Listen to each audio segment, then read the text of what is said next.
프리스턴 신학교에서 이 1000명을 대상으로 회심에 대해서 조사를 했습니다.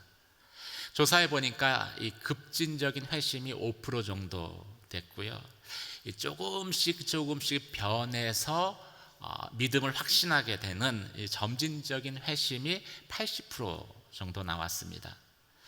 모태신앙처럼 어떤 그 화끈한 어떤 그 신앙 체험은 없는데, 이 믿음의 경계를 계속 지켜나가는 무의식적인 회심이 일부 있었고, 또 미지근하게 믿다가 삶의 어느 순간 질병이나 큰 고난을 통해서 하나님을 깊이 만나고 신앙의 깊이가 더해지는 재통합적 회심도 일부 있었습니다. 이런 기준을 놓고서 보면은 사울의 회심은 5%에 해당하는 급진적인 회심이라고 말할 수 있을 것입니다. 사울의 회심은 사울이라는 한 사람에 의해서가 아니라 하나님께서 강권적으로 역사하신 사건이었기 때문이죠. 그는 주의 이름을 이방인과 임금들과 이스라엘 자손들에게 전하기 위해서 주님께서 택하신 그릇이었기 때문입니다. 그래서 예수님은 다메섹 도상에서 이 빛 가운데 사울을 아주 드라마틱하게 만나 주셨습니다. 그리고 그 사울을 아나니아와의 만남으로 이끄시죠. 아나니아의 안수 기도를 통해서 사울의 눈을 가렸던 그 눈의 비늘이 벗겨져 볼 수 있게 되었고, 또 성령으로 충만함을 받아서 비로소 사울은 그의 부르심을 확인하게 된 것입니다. 그러고 나서 본문의 말씀을 보면은 사울은 곧바로 회당을 돌아다니며 예수가 그리스도다, 하나님의 아들이다 라는 것을 증거하기 시작을 합니다. 한순간에 이 그리스도의 핍박자에서 그리스도의 증인으로 변해버린 것입니다. 그래서 사람들은 이 사울의 회심을 믿지 못했습니다. 사울을 믿지 못했습니다. 회심은 한순간에 이루어질 수 있습니다. 하지만 사역자로 세워지는 것은 한순간에 이루어지지 않습니다. 사울은 오랫동안 사역자로서 인정받지 못했습니다. 그런데 어떻게 사울이 전도자로, 사역자로 세워질 수 있었을까요? 오늘 본문의 말씀은 먼저 길이 열리지 않았을 때, 사역의 길이 열리지 않았을 때 사울이 준비했기 때문이다 라고 말씀하고 있습니다. 우리가 부르심대로 살기를 원한다면 우리는 준비되어 있어야 하죠. 20절에서 25절까지 말씀을 함께 읽도록 하겠습니다. 그는 곧바로 여러 회당에서 예수가 하나님의 아들이심을 선포하기 시작했습니다. 그 말을 들은 사람들은 모두 놀라며 이렇게 말했습니다. 이 사람은 예루살렘에서 예수 이름을 부르는 사람들에게 해를 입히던 사람이 아닌가. 또 그가 여기 온 것도 그들을 잡아 대제사장들에게 끌고 가려던 것이 아닌가. 그러나 사울은 더욱더 힘을 얻어 예수가 그리스도이심을 증명해 다메섹에 사는 유대 사람들을 어리둥절하게 만들었습니다. 여러 날이 지난 후 유대 사람들은 사울을 죽이려는 음모를 꾸몄습니다. 그러나 사울이 그들의 계획을 알게 됐습니다. 그들은 사울을 죽이려고 밤낮으로 성문을 철저하게 지키고 서 있었지만 사울의 제자들이 밤에 사울을 광주리에 담아 성벽을 통해 성 밖으로 달아내렸습니다. 사람들은 사울의 회심을 의심했습니다. 그들은 사울의 갑작스러운 변화에 놀랬고 심지어는 당황하기까지 했다라고 말하고 있습니다. 왜냐하면 얼마 전까지, 바로 전까지 그는 예수가 그리스도라고 말하는 사람들을 마구잡이로 잡아서 죽이려고 했었던 그런 사람이기 때문이죠. 그런 사울이 갑자기 자신의 입으로 예수가 하나님의 아들이시다, 구원자이시다, 메시아다라고 말을 하고 있으니 믿기 어려웠던 것도 너무나 당연한 일이었습니다. 이 곧바로라는 이 성경의 표현에서 알 수 있듯이 사울은 예수를 믿는 그 순간부터 생각이 180도 확 돌변하게 되죠. 보통은 사람들이 잘 변하지 않아요. 말도 변하지 않고 생각도 변하지 않습니다.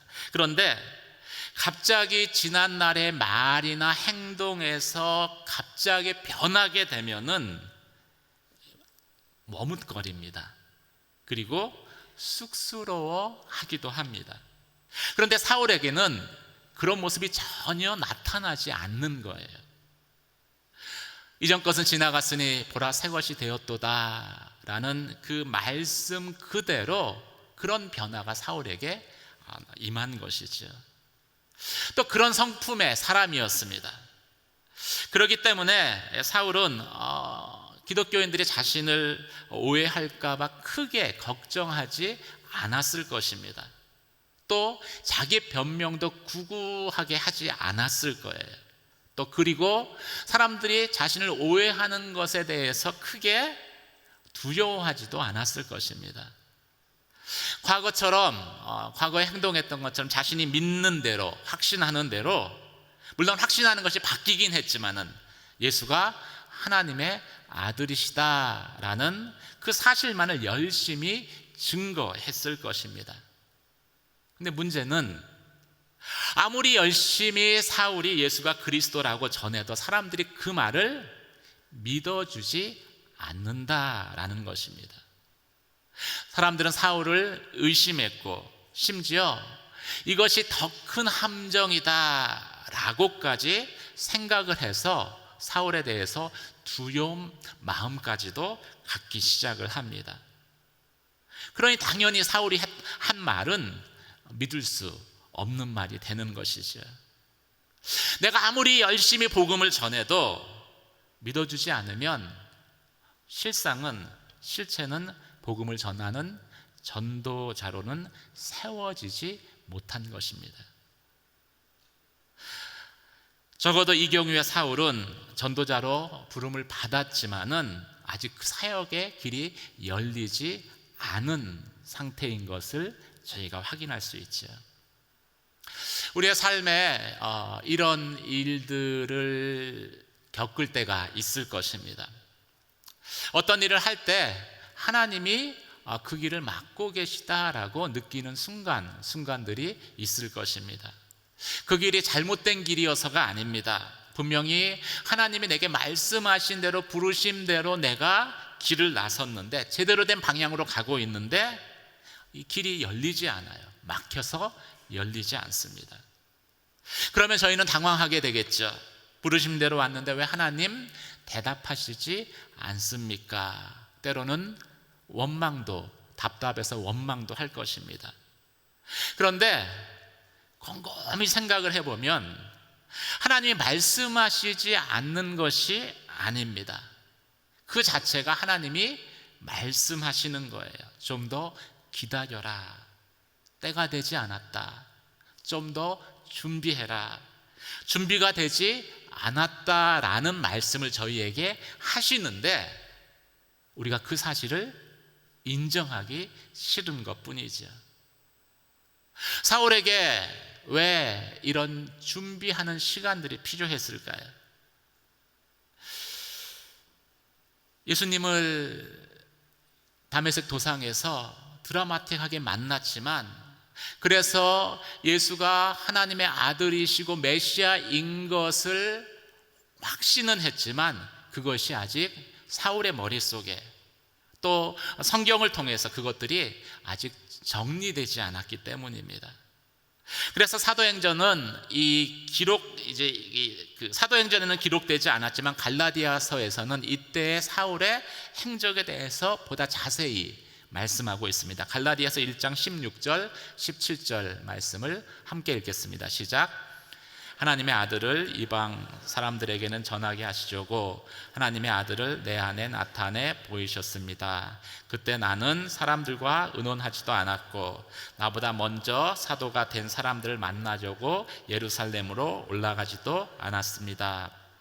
나는 곧장 아라비아로 갔다가 다시 다메섹으로 되돌아갔습니다. 다메섹에서 예수를 믿게 된 사울이 아나니아를 만난 다음에 곧바로 회당에서 예수가 하나님의 아들이다라고 전했습니다. 그리고 나서 사울은 아라비아로 간 거예요. 예수를 만난 것이 엄청난 사건임에는 틀림이 없지만 그것이 아직 사울 안에서 완전히 정리가 되지 않았습니다. 사울이 알고 있는 해박한 구약 지식으로 그 사실들이 정리가 되지 않았기 때문에 다시 하나님 앞에서 그것을 확인하고 또 확신하는 그런 시간이 사울에게 필요했던 것이지요. 그래서 사울은 다메섹 도상에서 만난 그 예수 그리스도를 다시 만나기 위해서, 말씀을 통해서 만나기 위해서, 하나님과 1대1로 만나기 위해서 아라비아로 먼저 갔던 것입니다. 본문에는 22절 보면은 23절 말씀을 보면은 여러 날이 지난 후라고 되어져 있어요. 근데 이 여러 날이 지나고라고 표현했지만 실제 이 아라비아에 사울이 머물렀던 시간은 3년 정도였습니다. 상당히 긴 시간이죠. 물론 성경이 이 아라비아에서 사울이 무엇을 했는지에 대해서는 자세히 기록하고 있지는 않습니다. 하지만 분명한 것은 사울이 주님과 더 깊은 교제를 하기 위해서 하나님의 말씀을 듣고 훈련했다는 것은 분명한 사실이죠. 그러고 나서 이제 3년이 지난 다음에 사울이 다시 다메섹으로 돌아온 것입니다. 그게 이제 23절이에요. 그러고 나서라고 이제 시작되는 구절입니다. 그래 돌아왔을 때 놀라운 변화가 일어납니다. 어떤 변화일까요? 비로소 유대인들이 사울을 핍박하기 시작하는 거예요. 할렐루야. 할렐루야 안 하시는군요. 적어도 사울에게는 이것이 할렐루야였습니다. 아마 속으로 핍박받으면서 사울은 이제 됐다, 할렐루야를 외쳤을 것입니다. 자신이 전한 예수 때문에 핍박을 받는다는 것이 무엇을 의미합니까? 비로소 자신이 전도자로서, 사람들이 자신을 전도자로서 본다는 것을 의미하기 때문이지요. 그 증거가 핍박당하는 것이기 때문입니다. 사랑하는 성도 여러분, 우리가 처음 은혜를 받으면은요 마음이 뜨겁잖아요. 그래서 즉시로 무언가를 하려고 많이 합니다.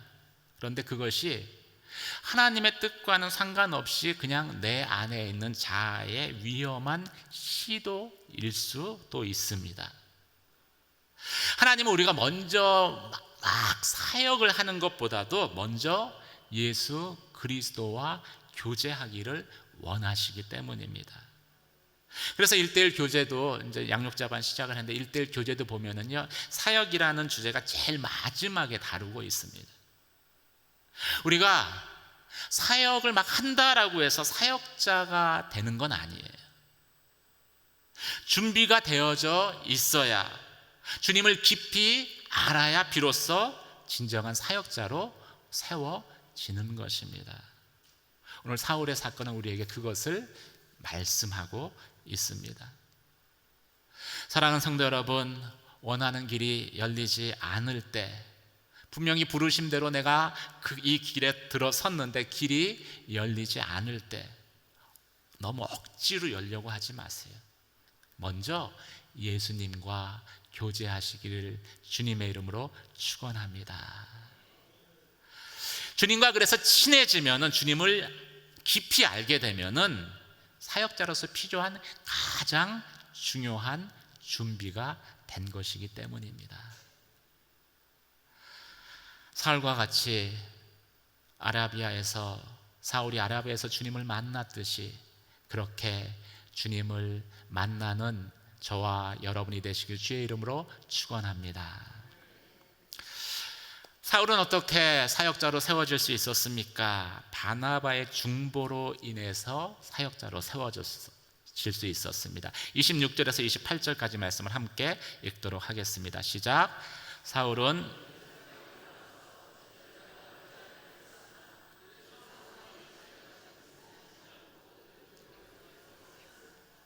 그러나 바나바는 사울을 데리고 사도들에게 가서 사울이 길에서 어떻게 주를 보았으며 주께서 그에게 말씀하신 것과 다메섹에서 그가 예수의 이름을 담대하게 전한 것을 그들에게 이야기해 주었습니다. 이렇게 해서 사울은 제자들과 함께 지내게 됐고 예루살렘을 자유롭게 다니면서 주의 이름을 담대하게 전했습니다. 사울이 이제 박해도 받습니다. 그리고 이제 비로소 사역자로 인정도 받았어요. 그런데 여전히 이 종교적인 그 당시 종교의 그 센터가 되는 예루살렘에서는 사울에 대한 경계의 시선을 놓지를 않았습니다. 그래서 사울이 이제 다메섹에서 예루살렘까지 올라왔어요. 그래서 제자들을 만나려고 시도를 했는데 제자들이 만나주지도 않아요. 이런 상황은 사울에게는 상당히 답답한 상황이었을 것입니다. 내가 어떻게 예수를 믿게 됐고 또 이렇게 힘있게 예수를 증거하고 또 이것을 위해서 아라비아에서 3년이나 준비를 했는데 정작 자신을 인정해 주어야 할 그 예루살렘의 제자들이 자신을 믿어주지 않는 그 상황이 무척이나 답답했을 것입니다. 바꿔서 이야기하면 그만큼 제자들이 사울에 대해서 두려워했다는 것이죠. 사울의 과거의 행적을 너무나 속속들이 알고 있었기 때문에 제자들 안에 있는 두려움이 해소되지 않았다는 것을 나타내는 것입니다. 우리가 누군가를 세울 때 교회 안에서도 그 사람의 과거의 행적을 보면은요 우리가 사람 세울 수 없습니다. 제자들도 마찬가지였던 것이죠. 근데 이 상황에서 사울이 그렇다고 직접 자신이 나서서 제자들에게 나는 이런 사람이다라고 변호할 수 있는 그런 처지도 아니었어요. 이런 애매한 상황에서 이제 등장한 사람이 바나바입니다. 바나바는 위로의 사람이라고 불려졌던 그 제자이죠. 바나바가 이 사울에게 찾아가 사울을 데리고 직접 제자들에게 소개를 해줍니다. 소개할 뿐만이 아니라 적극적으로 사울에 대해서 변호를 해줘요. 그래서 이 사도들과 사울 사이에 중재 역할을 한 것입니다. 모든 사람이 사울을 믿지 못하겠다고 하는 그 상황에서 바나바는 사울을 믿을 수 있는 사람이다, 아니 믿어야 된다라고 말했던 것입니다. 이런 바나바의 노력, 중재로 인해서 사울이 비로소 제자들에게도 이제 사역자로, 그렇죠? 하나님의 사역자로, 전도자로 인정을 받게 되지요. 하나님의 나라에는 이 바나바 같은 사람이 많이 필요합니다. 교회에는 이런 바나바 같은 격려자가 필요해요. 그래야지 일꾼들이 일어날 수 있기 때문입니다. 화해자, 중재자가 많이 필요합니다. 바울처럼 앞에서 나가서 복음을 전하는 사람 필요하지만 모든 사람이 그럴 필요는 없을 것 같아요. 이 중재자는 필요합니다. 그럼 어떻게 이 바나바는 사울에 대해서 이런 행동을 할 수 있었을까요? 어떻게 추천할 수 있었을까요? 어떻게 믿을 수 있었을까요? 첫 번째로 생각할 수 있는 것은 바나바가 영적인 통찰력이 있었기에 가능했다는 것입니다. 다른 사람들은 사울을 의심했습니다. 사울의 과거의 행적만을 보았기 때문이죠. 과거의 죄만을 보았기 때문입니다. 근데 바나바는 사울의 회심과 체험을 보았습니다. 그리고 거기서 하나님이 일하시는 것을 볼 수 있는 영적인 통찰력이 있었습니다. 우리가 통찰력이라고 하면은 무엇을 의미합니까? 무엇인가를 꿰뚫어 볼 수 있는 능력이에요. 근데 거기에 영적이라는 말을 붙이면은 영적 통찰력은 그 어떤 상황에서 하나님이 일하시는 것을 볼 수 있는 능력을 의미합니다. 근데 바나바에게는 그게 있었던 것이죠. 그래서 이 사울을 변호하면서 하는 바나바의 말을 보면은 사울이 길에서 어떻게 주를 보았으며 주께서 그에게 무엇을 말씀하셨는지에 대해서 사도들에게 변호를 하는 거예요. 사실은 바나바가 사울을 믿을 수 있었던 것은 사울의 삶에 역사했었던 그 하나님을 보았기 때문에 사울을 추천할 수 있었던 것이지, 그냥 사울 자체만을 보고서 추천한 것은 아니었다는 것을 저희가 알 수 있는 것이죠. 바나바와 같은 영적 통찰력이 있는 사람이 되시길 주의 이름으로 축원합니다. 둘째, 이 바나바가 사울을 추천할 수 있었던 것은 성숙한 사람이었기 때문에 가능해요. 이 이름이 원래 있었죠. 바나바는 본래 이름이 있었는데 사람들이 바나바를 보고서 그냥 화해자, 격려자라는 이름을 붙여준 거예요.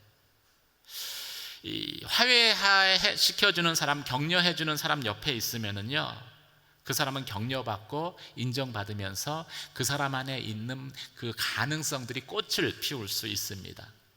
이건 뭐 믿는 자나 믿지 않는 자나 똑같은 거죠. 근데 이 바나바는 다른 사람을 격려해서 무대 전면에 세우고요, 자신은 조용히 무대 뒤로 숨을 수 있는, 감출 수 있는 그런 섬김이 훈련되어진, 섬길 수 있는 사람이었습니다. 우리가 왜 사람을 세우지 못합니까? 배가 아파서 그래요. 세웠는데 나보다 더 잘 나가는 거예요. 그러면 내가 세워놓고도 그 순간 배가 아프기 시작을 합니다. 이런 사람은 세우지 못하죠. 그리고 왜 배가 아프냐?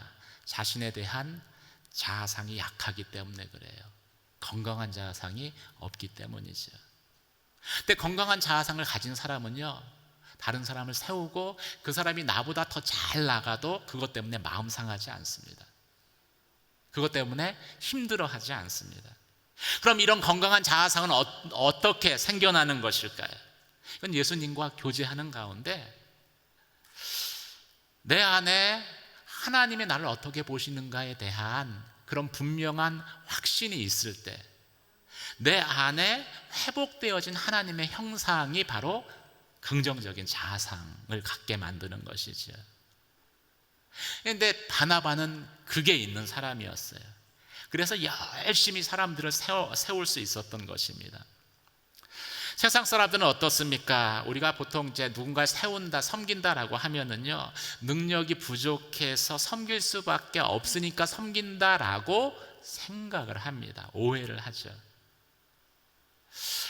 그런데 능력 있는 사람이 자기보다 좀 못한 사람을 섬기는 것이죠. 더 못한 사람이 더 능력 있는 사람을 잘 대할 때 섬긴다라고 이야기하지 않습니다. 그건 그냥 자연스러운 거예요. 그래서 누군가를 섬긴다라는 것은요, 사실은 내가 그 사람보다 더 훌륭한 사람이다, 나은 사람이다 라는 것을 나타내는 것입니다. 바나바가 사울을 섬겼다라는 것은요, 사울보다 바나바가 더 뛰어났다는 것을 의미하는 거예요. 실제로 이 바나바와 사울이 이 교회 역사에 등장할 때는요, 바나바는 이미 사도들에게 인정을 받고 있는 교회 지도자였습니다. 사울보다 훨씬 더 영향력이 있었어요. 사울이 바울이 될 수 있었던 것, 사울이 사역자가 될 수 있었던 것은 바나바와 같은 영향력이 있는 지도자가 사울을 뒤에서 밀어줬기 때문입니다. 배경이 되어줬기 때문에 가능한 것이었어요. 그래서 이 사도행전을 보면은요, 누가가 기록을 했는데 이 전반부에서는 항상 이 바나바의 이름을 사울보다 먼저 씁니다. 바나바와 사울 이렇게 써요. 바나바와 바울 이렇게 쓰다가 이제 바울의 사역이 꽃을 피면서 순서가 살짝 바뀌죠. 바나바가 더 유능한 능력 있는 사람이었습니다. 이런 바나바의 섬김이 있었기 때문에 사울이 이 교회 역사의 무대 전면에 설 수 있었던 것입니다. 바나바는 쉽게 얘기하면 큰 사람이었어요. 마음이 큰 사람이었습니다.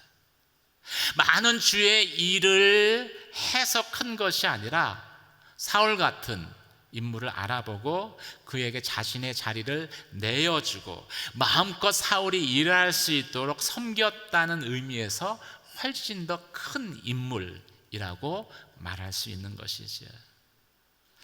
예수님이 세례 요한을 가르치면서 여자가 낳은 자 중에 세례 요한보다 큰 사람이 없다라고 왜 그렇게 말씀하셨겠습니까? 예수님이 그렇게 말씀하신 것은 세례 요한이 예수님의 길을 열어주는, 예비하는 사람이었기 때문에 그렇습니다. 이 예수님의 배경이 되어준 인물이 세례 요한이라고 한다면은 이 사울의 배경이 되어준 인물은 누구일까요? 바로 바나바입니다. 사랑하는 성도 여러분, 바나바와 같은 순장, 다락방장, 리더가 되시길 주님의 이름으로 축원합니다. 우리 모두가 나보다 더 뛰어난 사람을 세우는 삶을 사시기를 주님의 이름으로 축원합니다. 부모는 자녀를 그렇게 일으켜 세워야 하고요, 남편은 아내는 남편을 그렇게 일으켜 세울 수 있어야 합니다. 이것이 하나님의 나라가 확장되는 방법입니다. 그런 은혜가 여러분의 가정 가운데 또 교회 가운데 임하길 주의 이름으로 축원합니다.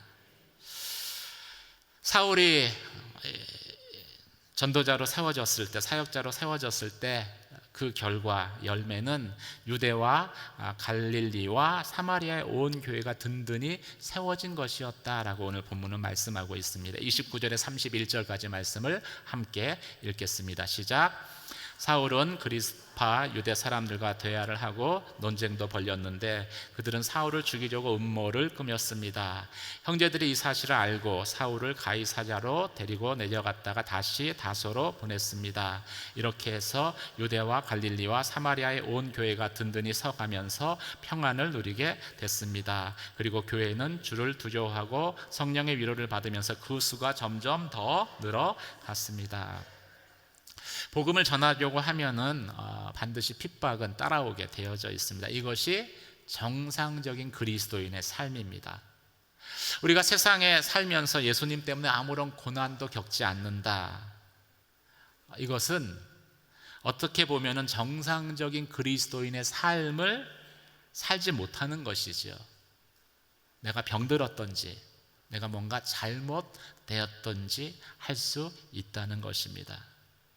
사울은 이제 전도자로 세워졌고 또 복음을 전했습니다. 그리고 그가 복음을 전할 때마다 엄청난 반대를 만나게 됩니다. 누가복음 21장 17절 말씀을 함께 읽도록 하겠습니다. 시작. 내 이름 때문에 너희는 모든 사람에게 미움을 받을 것이다. 특별히 누구랑 많이 부딪혔냐면 그리스파 유대인들과 많이 부딪혔습니다. 사울과 이 그리스파 유대인들이 논쟁을 벌였는데 이 논쟁으로는 사울을 이기지 못하는 거예요. 왜 그렇습니까?